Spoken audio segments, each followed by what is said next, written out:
The favorite question that I like to ask people is like, what is it that you want for your life? Not what do you want for your career or for your business, or what is it that you want for your life? And I find that that stumps most people. You know, I would say that probably 95% of women who come into the Women Rising program can't answer that question.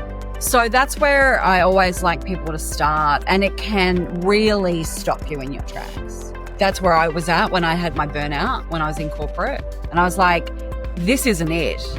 Do you know what I mean? Like, I've got every hallmark of success. I've got the big job, the big title, big paycheck, and I'm completely burnt out and miserable. So that was the first piece of work I had to do. Well, if it's not this, what is it?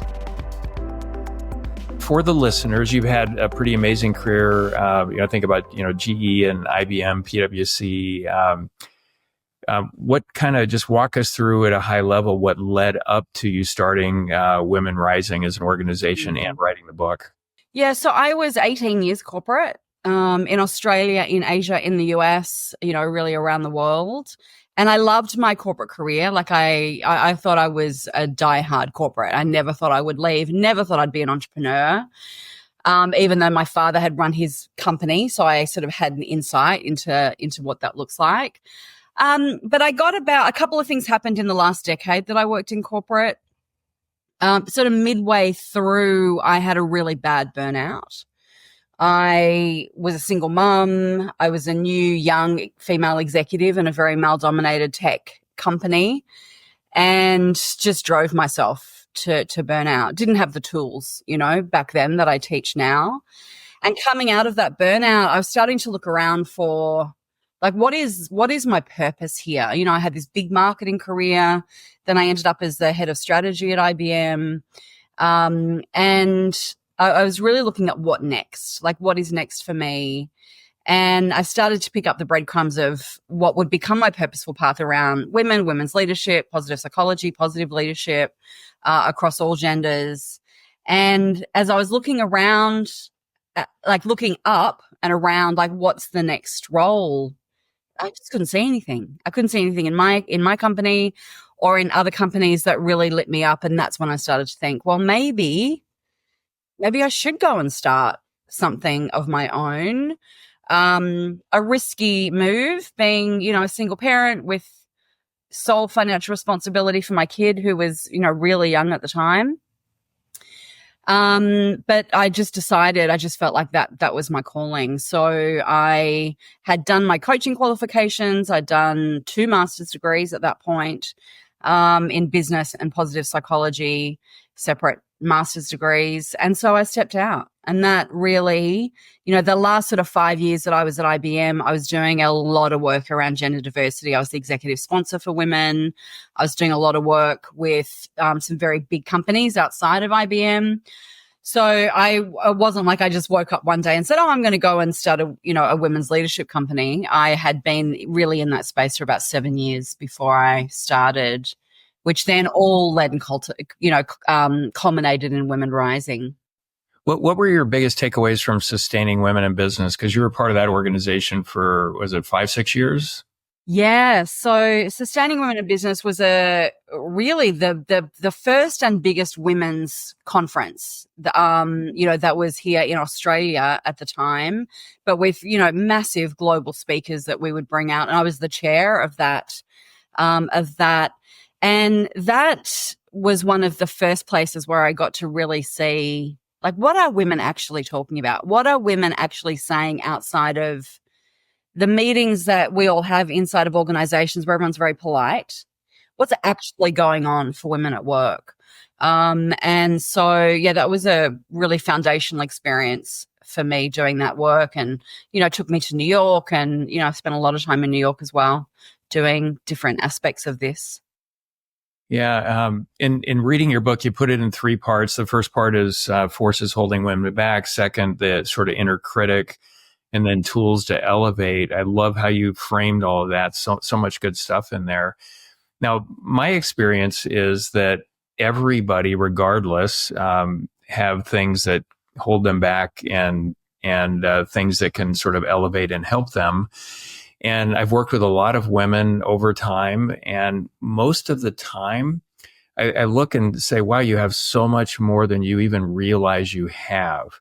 So how big of a challenge is it getting, and I see this in everybody, in men too, but particularly with women, getting them to see what they really have, because sometimes they just need to build capability, but other times they don't see it, and sometimes use it as an excuse in a way, almost like adopt a victim mentality. A lot of it's so real for sure, and I agree with like everything you were talking about in your book.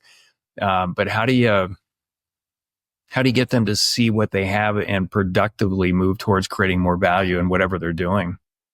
Yeah, that's a really interesting perspective. The first part of the book, the forces that hold us back, us being women, and I just want to first acknowledge what you said. Everybody has challenges, right? Everybody, all genders, all ages, stages, races, cultures, like everybody has their own challenges. So let's just acknowledge that up front. My work specializes in women, so that's why we dive in. We also do a lot of work with men and male allies. But this first piece of the book, one of the biggest challenges that I hear from women, and as you said at the top, 10,000 women in 3 years through Women Rising, which is a very large sample, as well as all the research that's out there. One of the things that I hear more than anything else is, like, I think it's just me. I think I'm the only one who struggles with confidence, or allowed in a critic, or I won't put my hand up, or I won't speak up in the meeting, or I don't want to start the business. Like, I think it's just me. And this first part of the book around the forces that hold us back is really speaking to that, because it's not just one woman. It is this collective challenges, these 6 paradoxes of power that stem from patriarchy that significantly influence how women feel, how they show up, what they think about themselves, what their roles are in society, in the home, in the workplace. So that whole first part of the book is really trying to articulate there are very real challenges outside of you and your own inner critic and your own work that we need to be aware of. Men need to be aware of them. They impact men as well. And there's that whole chapter in the book about what about the men? Like, how does this influence men? How do men, support women? Which also then in turn supports them, right? Because we all rise together. So that piece is really important, because otherwise we have generations of women walking around thinking that the only reason I'm not succeeding or doing more or fulfilling my potential is because of me, when in fact, yes, often that inner critic, we have our own work to do, all of us, so that we can fulfill our potential. But we also have to understand and acknowledge the systemic issues and challenges that exist, particularly at work for women, that are barriers to success. Yeah, for sure. And so another thing I've observed is, depending on the type of organization, the size of the organization, the human nature factor just changes all the dynamics in terms of the forces. So the larger the companies are, I'm not a large company person. It would be tough for me to work in one of those. Like, what's the goal? To keep, climbing the ladder and having a seat at the table? And like, is that really the thing? But it's wild how in large companies, when I work with them, you can see functions operating as though they're just building an empire in the organization, and the politics and everything else going on. So you've got that. And then you have startups, you have small businesses, you have for-profit and nonprofit, you have public and private, government. All those environments are just generally different in a unique way, I think, because of human nature and what happens. Where's it most challenging for women? Is it all of those or some of those? Yeah, talk about that. Look, it's a really good question. And I think that when you look at structures, when you look at a corporate structure, you look at a government structure, these places that are very hierarchical, very rule-oriented, very much have a clear definition still to this day. What does an ideal worker look like? What does an ideal leader look like? Those environments can be very challenging for anyone who doesn't fit the mold, right? So And in a lot of those places are still male dominated. Of course, we see it in all of the stats. So that puts women firmly in a place in a system that was never designed with them in mind. So you have built-in challenge in that. And as well, if you look different to the typical model of success, which, excuse me for saying, but it is still typically a white man, because that is, and we love men. There's nothing, right? Well, we love men. It's not that. But when you are outside the dominant, right, there's a built-in challenge and struggle. So I think it is, I think anytime you are working for someone else in a system that you didn't design and you're different, it's going to be hard. And we see a lot of women who are leaving organizations. They're starting their own businesses. We're seeing this a lot in the US. We see it a lot in Australia, a lot in so many countries, because women want to be in control of their own destiny. They want to step out of that structure that says you can't show up as yourself here. You can't be authentic. So, well, let me go and do it on my own terms. Yeah. Yeah. I love that. My filter has always been, and I don't know where I got this from, but I've started 8 companies from scratch now, and I've had biggest exit well into 9 figures, had an 8-figure exit. I'm still in the game. I just love it. And when I started out this podcast talking about, the 3 different buckets of value creation, I'm intentionally cultivating, all 3 all the time as I go through this. But in my companies and the companies I work with, best value wins. So I don't care what they look like, who they are, who's creating the most value, and let's start creating those together, and best value will rise and will do all of it. I took over as interim CEO for one of my clients the end of May of this year, and the majority of the folks that are leading the organization are all women, and they're creating the value, and it's so incredible. Like, I don't even think gender; I just think value. But I don't find that most do that. Is it because they do what they're comfortable with in terms of how they make decisions and all that? I love the value creation lens and approach, and everything you're talking about it's not about the value creation approach and how you filter and position and do all of that. Does that resonate? Look, it really does. And as a founder, it resonates as well. I guess the question that I would ask is, who has the opportunity to create the value? Right? Oh, yeah. And everyone has the opportunity. Everyone has the opportunity. But that assumes that we're living and working in a meritocracy, and that everyone has equal access to those same opportunities. Like, that's a big discussion, right? And everyone has a different opinion on that. Yeah. But if you look at organizational structures, when you look at it and really pull it apart, it's not a meritocracy. And so often, if you look at all of the science around gender and organizational science, some people are on an elevator and some people are trudging upstairs, and that's just the way it is. So I completely believe in value creation. I also believe that how do we get the right people in the mix so that we can have that value being created. Yeah, 100%. And I'm talking about my companies and what I do. I don't see this across the board. What you're doing and writing about for sure is what's happening. And I love the idea, if we're not getting what we need, as let's say, as a woman working in organizations, start your own business, do it better, do it different, create more value creators in there. And let's go do that. We have a whole world around that. But I've found that you make the most money as a company when you take the approach that I just described going through. Of course. Yes, absolutely. And everybody needs to be doing what you're doing, right? Like, everybody needs to be, and all of the data supports that, right? That's when we do create the most value, have the biggest impact, make the most money. Yeah. Right. So how do we transplant what you're doing into all of these other organizations who aren't doing that? So interestingly, in full disclosure, I know you were at GE mid to the late 90s when Jack was there.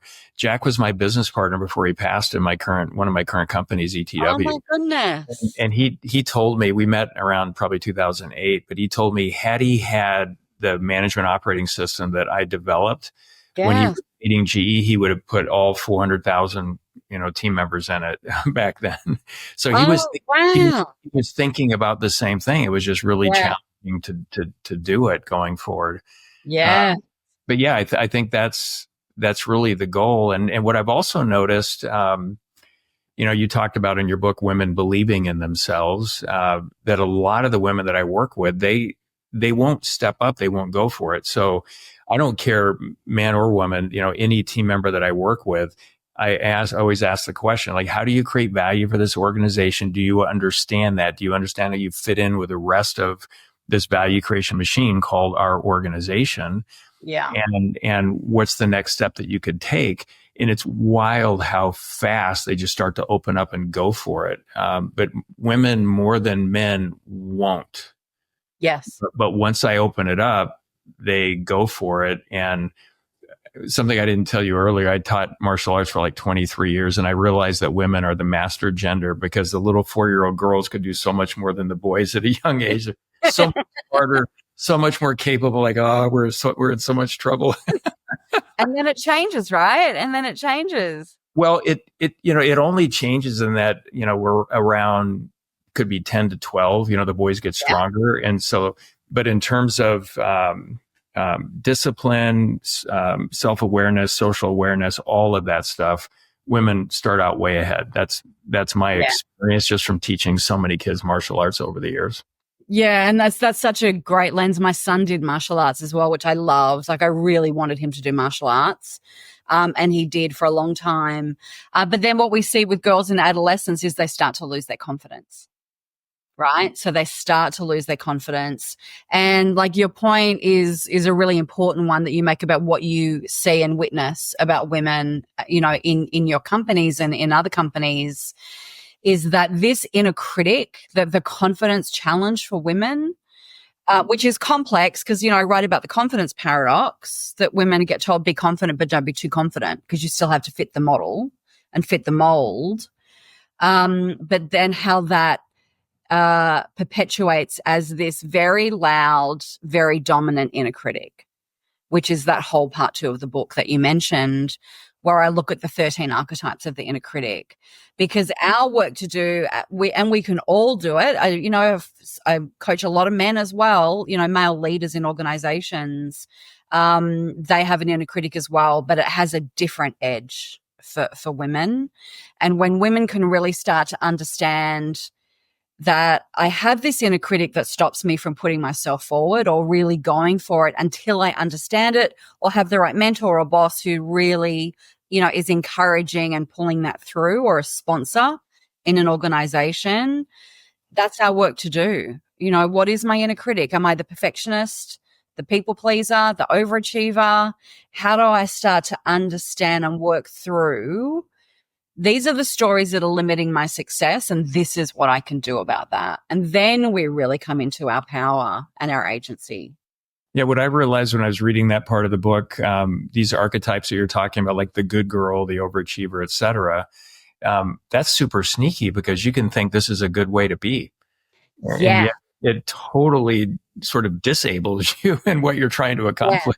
Yeah. Yeah, I love that you picked that up, because there's a light side and a shadow side, right? Like, I'm the overachiever archetype, always have been. And that has a light side, that has a positive side. I get a lot done. I'm highly productive. I'm high functioning. But the shadow side of that is burnout. The shadow side of that is you just don't know when to stop. And all of those archetypes, have that light side and dark side. But I hear from a lot of women who say, oh, I'm the perfectionist. I don't want to stop being the perfectionist because that's why I'm so successful. That's why I've achieved so much. So we have to really understand, when is this serving me? When is this stopping me? And what do I do about that? Yeah. What are the internal indicators for women in particular, if they're climbing the corporate ladder and they're the overachiever, they're going for it, to say, oh my gosh, I'm on the wrong path.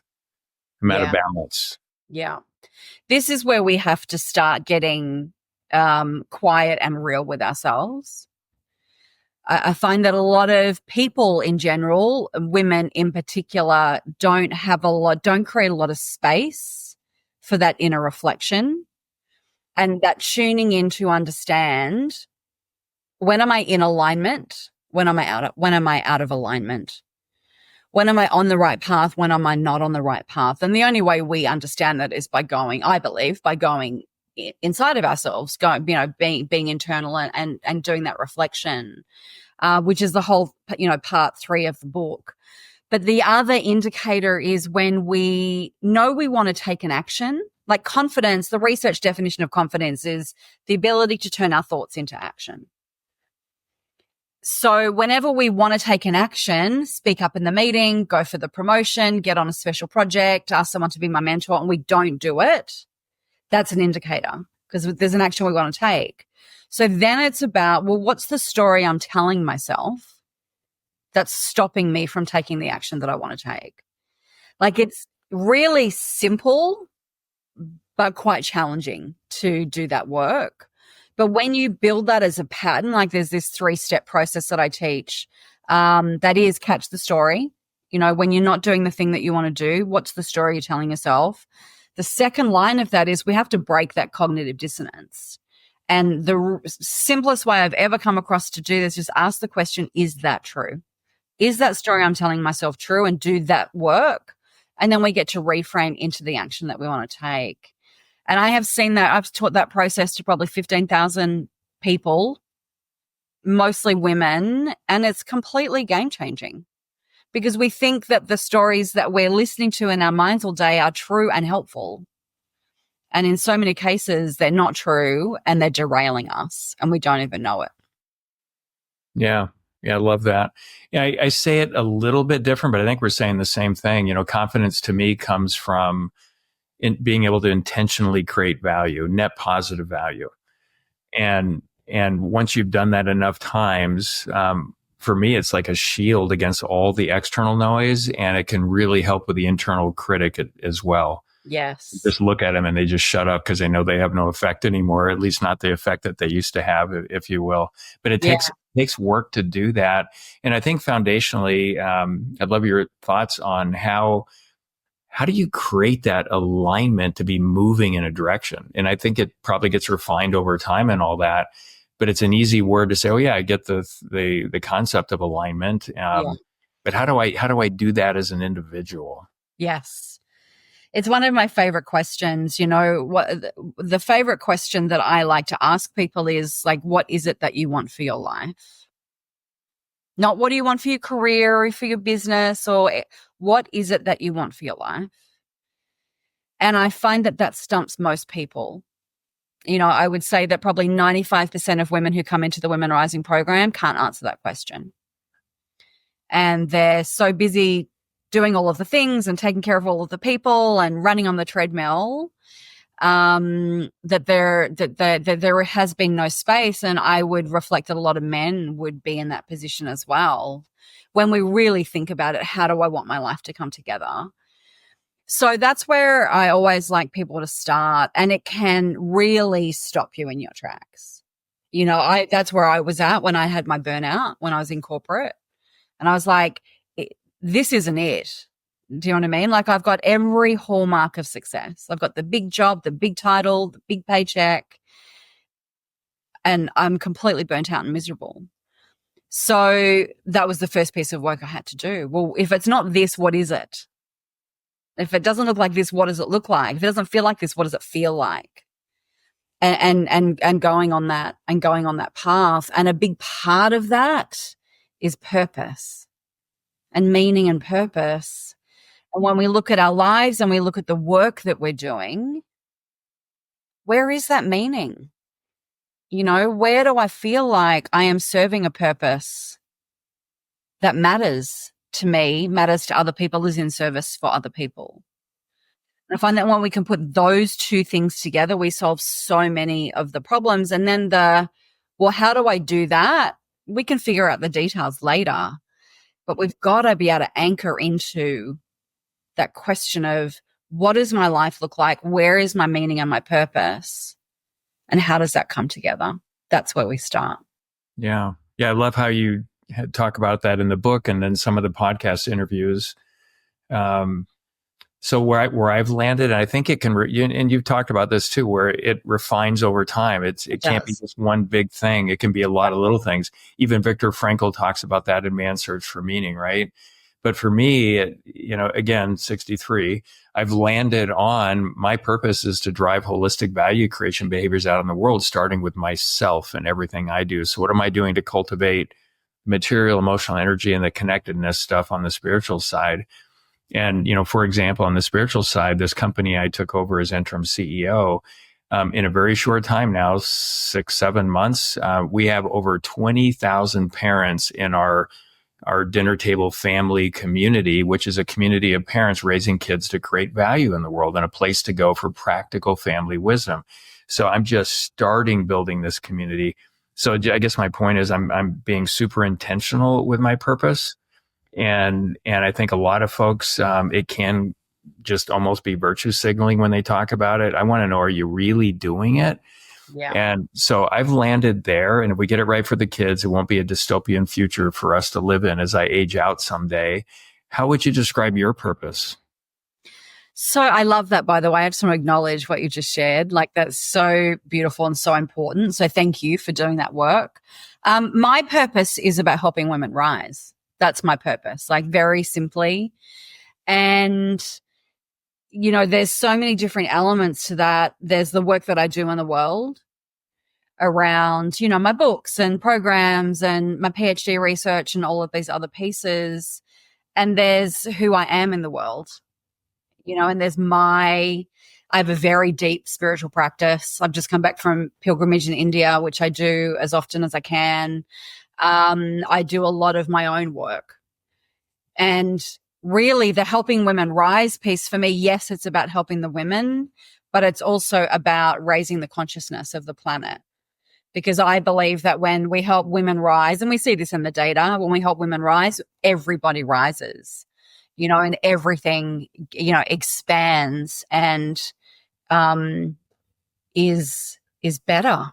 We see that in communities in third world countries and microfinancing and, all of the things. So yeah, that's mine. And my family, of course, is right in the heart of that. I've got a 24-year-old man, my child, who's really has always been my, right at the core of my purpose. Okay. Well, I love that. And you've impacted over 10,000 women now, which is incredible. What's the goal? I mean, fast forward, we're 3-4 years down the road. Are you at 1 million? I mean, where do you see that going? Because in my communities, within 3 years, I'd like to be in well over 1 million families. I'm helping them raise kids to create value in the world. Yes. How do you think about it? Yeah. So the way we think about it so that 10,000 women is for the Women Rising program. So people, women who've actually been in and gone through our 4-month virtual journey. Our goal with that is 100,000 women in the next 5 years and 50,000 men in the Male Allies program, because we see the ripples of change.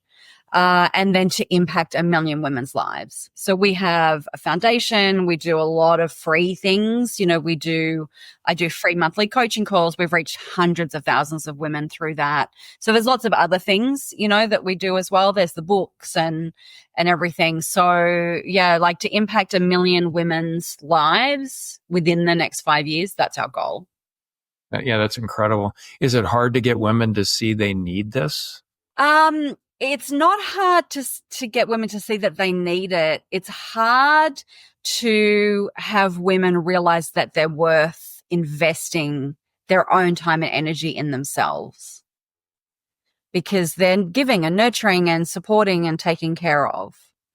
They're holding things up. So a lot of our women come through organizations. We work with 730 companies around the world, and they put their women in, they put their male managers and leaders into the Male Allies work. We are seeing more and more women sign themselves up for the program.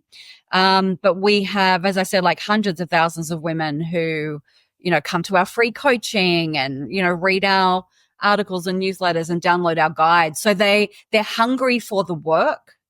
They're hungry for the information and the support, and they're really hungry for the community, of other women where they can see, oh, it's not just me. It's not just me. And there's all these tools so that I can make it better and make an impact. Yeah, I love that. One of the things I think a lot about is mindset. So the work I'm doing with these communities of families, I'm super interested in the low income families. And I personally believe that the largest amount of pent up value creation potential is in low income family kids, because the drive is there. And the only thing that we need to unlock is perspective. Like, you can start anywhere and go everywhere. So I came from very low income family and lots of issues. And it gave me unbelievable drive. And for whatever reason, I took off, but the majority of the kids won't. And they'll just kind of hold on to a victim identity, if you will. And so I'm trying to shift that. I'm assuming a lot of your work has to be around changing perspective around what's possible. Talk about that. Yes. And I mean, you would know this better than I would, but I feel like so much of that untapped potential is the lack of being able to see the possibility and then have people believing in them for that possibility. Does that resonate for what you see? Oh, yeah. And the believing in, a lot of leaders will just pigeonhole someone and say, oh, you didn't understand that you can't do it. And I'll ask the question, well, how long did it take you to understand it? Well, like 10 years. Can we give him 10 minutes? That's a great question. Our job as a leader is to develop people and move them in that way. And I personally believe anybody can achieve more than I've achieved in my lifetime if they lean into it. Some of them can do it in half the time or less. Others might be on track to do it in 300 years, but they all can eventually do it if they have enough time with it. That's not the typical leader perspective. No, it's not. It's like, know it now, do it now. And if you don't know it, there's something wrong with you. Next, right? Next. So that's such a powerful, I'm going to remember that. That's such a powerful question. Look at this instilling belief in people of what could be possible. And I don't know, like I look at my life and my success and what I have believed I could achieve. And so much of that is someone else having that belief in you first and saying, this is what could be possible for you.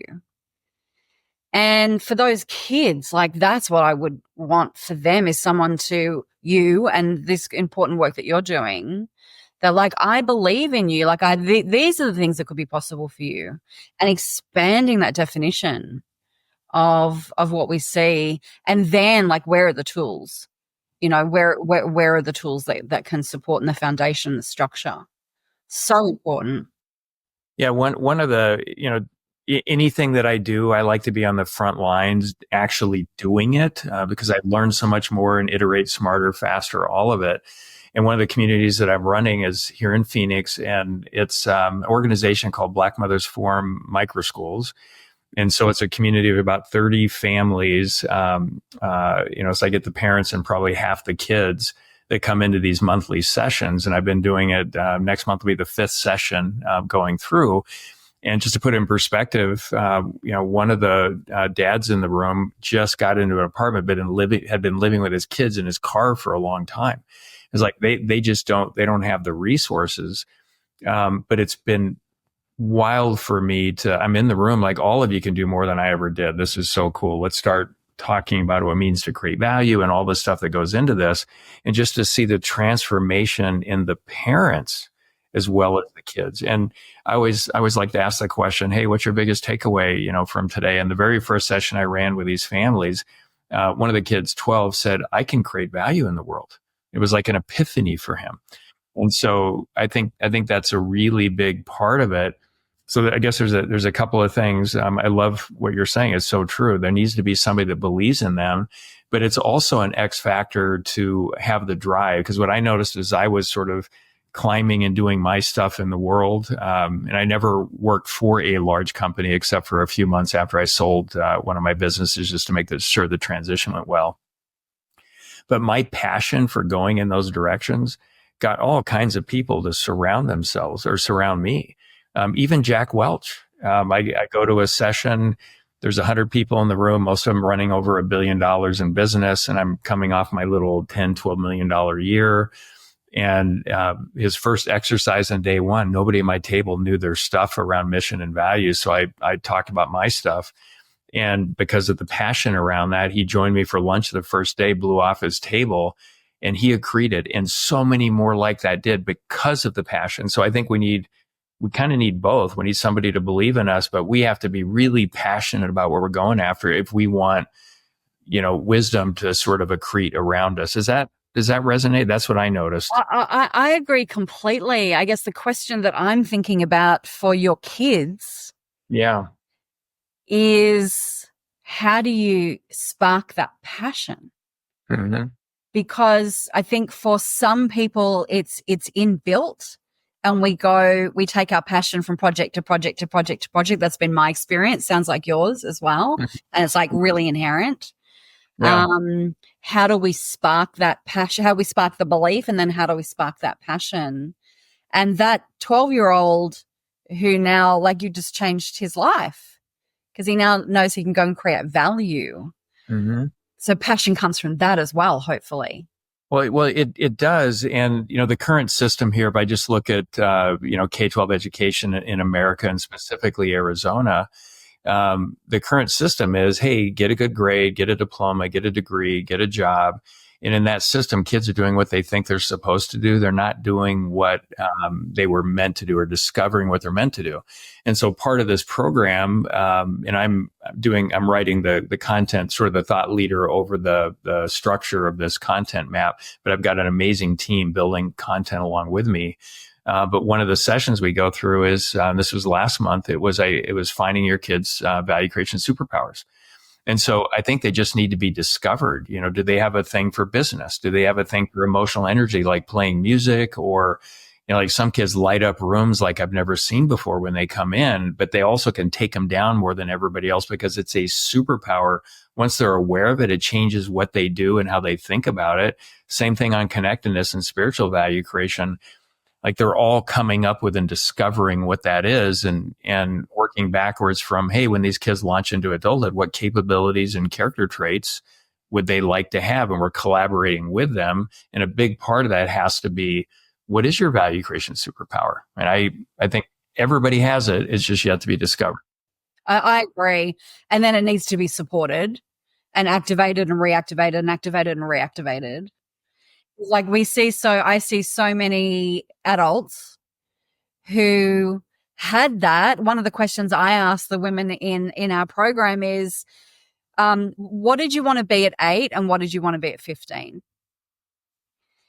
And what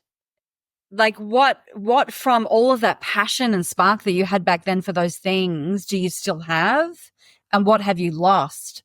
And it is amazing what comes through, in terms of, I wanted to do this. Like I look at mine and I wanted to be an actress and I'm not an actress, but all the creativity I had in my childhood, I'm utilizing now, in my life. So yeah, I just thought of that when you were talking. So from 8 and 15, does it change significantly in all the stories? Like when they were 8 for some it does, for some it doesn't, like for mine, it didn't. I was at 8 and at 15. There was only one thing that I ever thought that I was going to be, and that was an actress. That's interesting. Yeah. Interesting. I guess I kind of wanted to be a guitar player, but I was kicked out of the house at the beginning of my senior year in high school. So I had got a roommate, had an apartment that whole time. And by the time I was 20, I watched a lot of, my parents' friends and other elderly folks that just life did not work out like they wanted. So I wrote down, hey, I want to do 5 things professionally that anyone can support my lifestyle in retirement. And it's got to be something to do with music and or business. And lo and behold, I've done, 6 things. I'm still running a couple of companies. I guess it could be 8. And each one of the 6 can support my lifestyle in retirement. And I still have my music going on. So there's a lot of power in early on, at least having a direction. Yeah. Or at least being connected to an essence, like at least being like, for me, it was creativity and communication. And I was, I was writing before I even was acting. And where have I ended up? I'm an author, as well as a teacher and a speaker and a creator of thought leadership. So yeah, that essence, like what's in the essence of it is what I'm always really interested in. Yeah. And where along the way, and I've heard you talk about this, did you sort of discover how to be more effective with time management and then taking care of yourself physically and emotionally? Yes. So time management. Yeah, like I'm a highly productive person, and I think I think that's come from the clearer I am about what I am here to do and what's important and what's not important, what's in alignment, what's not in alignment, what's going to serve the mission, what doesn't, the more time friendly I am, the more I get done. I find my challenge with time always comes if I'm just not quite sure, or if something hasn't really landed, or the direction hasn't set in, or if I feel like something's off, but I can't articulate why and I haven't made a decision yet. That's when I struggle with time management. But other than that, I do all the things, I batch my time and I work, I have my projects. I juggle a lot of things. I run a business. I'm doing a PhD. I've just finished writing a book. I'm thinking about the next book. I've got charity projects going on, like I've got family, I've got aging parents. Like there's a lot of different pieces.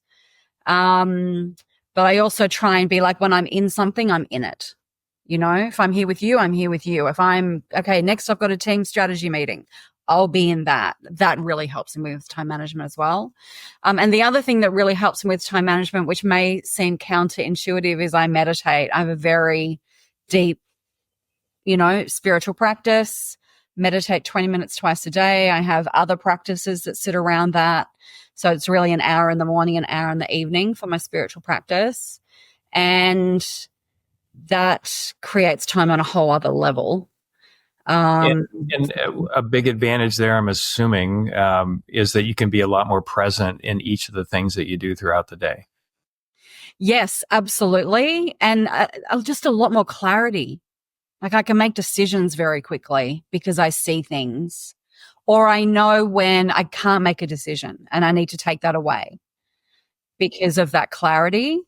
So it just helps on every level.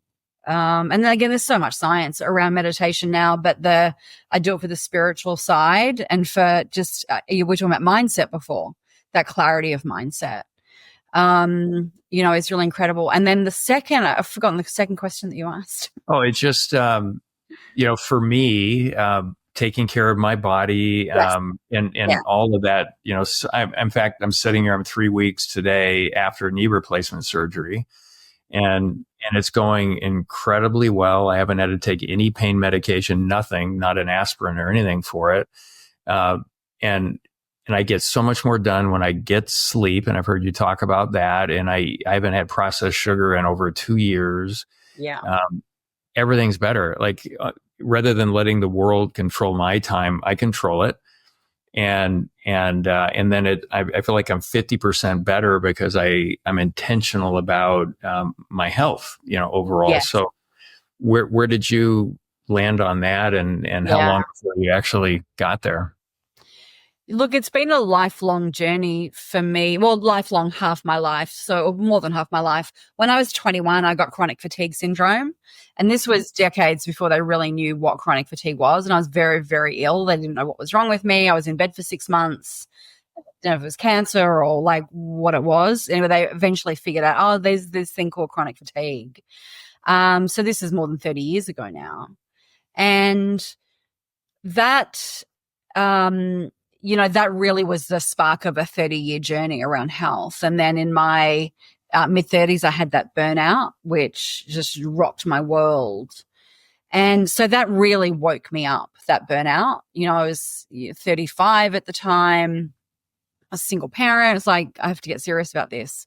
So that's been my journey for the last, 18 or so years. I'm very deep into yoga and, everything about yoga, not just asana. Sleep is my absolutely non-negotiable. And I think for everyone to understand, like, what is your sleep requirement? Because it's different for all of us. Science says 7 to 9 hours. Like, I know I'm a 7 to 8 hour a night person. So sleep, like all the things that we know that we need to do. Like, I like to walk, I swim in the ocean in the morning. I have my things. I'm desperate for a green juice today because my body's just like going, where's your greens? But the biggest lesson for me has been just know what you need and then do it. But know what you need personally. Like, for me to know that I'm at the end of probably the biggest year of my business, and I've written a book. We've launched a book, started a PhD. My brother just had double hip replacement that I supported him through. I got aging parents. It's just been such a massive year. I'm about to take 5 weeks off because I know for where I am right now, that is absolutely required. So I think it's that tuning in and listening and then acting and doing the things, which is the hardest part, of course, for I think most of us. Yeah. Well, congratulations on everything you're accomplishing. What's your advice on developing the discipline to consistently do this stuff? Sometimes I think, well, I'm not the most disciplined person in the world, but I look around and go, wait, I'm more disciplined than just about everybody else. Like, to consistently exercise and eat well and do all of that. What's your advice on developing that? Yes. I think finding what works and what makes you feel better. I heard someone say once, if you want to quit smoking, but you don't want to quit smoking, don't try and quit smoking. Do you know what I mean? Like, if you want to be a smoker, and sorry, I'm not recommending anyone be a smoker. This was a long time ago. But like, if you are trying to go to the gym and we have this thing here called, it's like a hard 45 or a hard 75, and it's just hardcore every single day. And like, that's not my jam, but I'll go to yoga every day. So I think part of it is finding what do you need, what works for you, what will you do, and what actually makes a difference. Because when we get that dopamine hit, we realize, oh, this actually makes me feel better. The science of habit creation will help us go back and go back and go back. But part of it also, I find, because again, I'm not the most disciplined person, but I get things done, is making that commitment. Just I said I was going to do this. Like I said, I was going to meditate in the morning, every morning.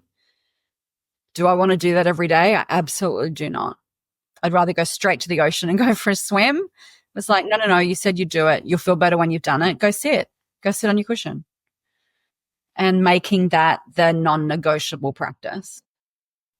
I go in and out of meditating, but I've also gotten to a place, like all the years of teaching martial arts, where moving meditation, for me, it's about, if I'm doing it right, I can be super present. And even throughout my day and things I'm doing, like the conversation we're having here, in a way, it's kind of a form of meditation for me. So I think about the whole day that way, rather than, I need to find time to do it to affect everything else. But I guess everybody's different, right? Yeah, everybody's different. And I love that sense of mindfulness, like that sense of presence that you can carry through your day. I'm the same way. For me, the practice of stillness and silence in a meditation practice has so much value for me. And I get so much clarity, and that just being still and committing and like grappling with your mind in that way, for me, is very, very powerful. So, and it helps me do what you're talking about, which is now being present and being mindful in this moment. So, but it's different for everybody. I think, again, everyone you find your thing, You find what And works. I think there's a lot of unproductive emotions, like anger, contempt, hate, etc. That there's no way you can be present when that stuff's going on. So I've Yes.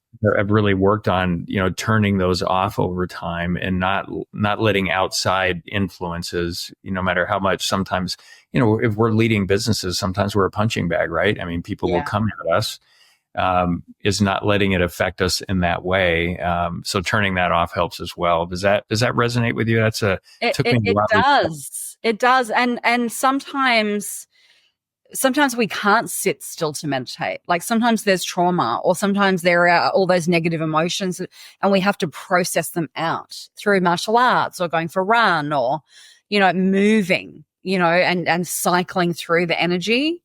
And that's really important to be aware of as well. So, otherwise we just get stuck in it, and we sit and we try and meditate. Sometimes it will process and transmute, but other times it just keeps going around. So yeah, I think that's really valid. And I'm super envious that you have the ocean so close right there. In 1986, I actually spent 4 weeks, spent a day in Sydney, then went up to Cairns and dove the Great Barrier Reef for 4 weeks straight. Wow. It was so incredible. I'm going to have to get back and do that again. I hear things are quite flourishing now, which is awesome out there. Yeah, it is much more so than it was for a period. Yeah, we're very blessed. I literally, down the road is the ocean, and on the other side is the Sydney Harbour. So it's a very special place, very sacred land here too. Incredible. I felt so at home. I did not want to, that was the end of a 6-week vacation. I did not want to come home, by the way. Just what I wanted to say. I had a question around leadership and the impact of working at the large companies. So it wasn't for you. There was all the burnout and all that. What were a couple of really positive leadership capabilities you developed that you've incorporated into your work from working at large companies? Yeah, gosh. So look, so many. And, as I said, like I loved working in corporate. I really did. And I think if that had have been the next job, I probably still would have been there. If there had been like a big women's leadership role, or where I could have fulfilled this purposeful work, maybe I'd still be there. So yeah, I still love working with all the corporates I work with. I think grit is one thing that I really learned at GE. GE was my first, big corporate role, when Jack was there. And like you learn, if you work, you work with, at GE under Jack, like you learn grit, and you learn how to create value, as you speak about, and you learn how to succeed. When I was at GE, I was in my mid-20s. I was setting up joint venture companies across Asia. Before e-business was here, like it was crazy. And he was like, go. Like, we're just going to throw you in over there in India. Go do that. So I think, that ability to be really fluid and agile and learn as you go and get it done and learn how to be successful, and grit. And then I think the other thing that I really learnt in my corporate career was like how to work with people. Like, how do you work with people? Because it's not easy, and it's certainly in a corporate structure where there's politics and agendas and, everybody's got an opinion and all different types of people. Yeah. How do you work with people, and how does everyone be successful? I think I learned that around leadership as well. Yeah, you and I think, are both introverts that have put ourselves out there because we have value to put out into the world.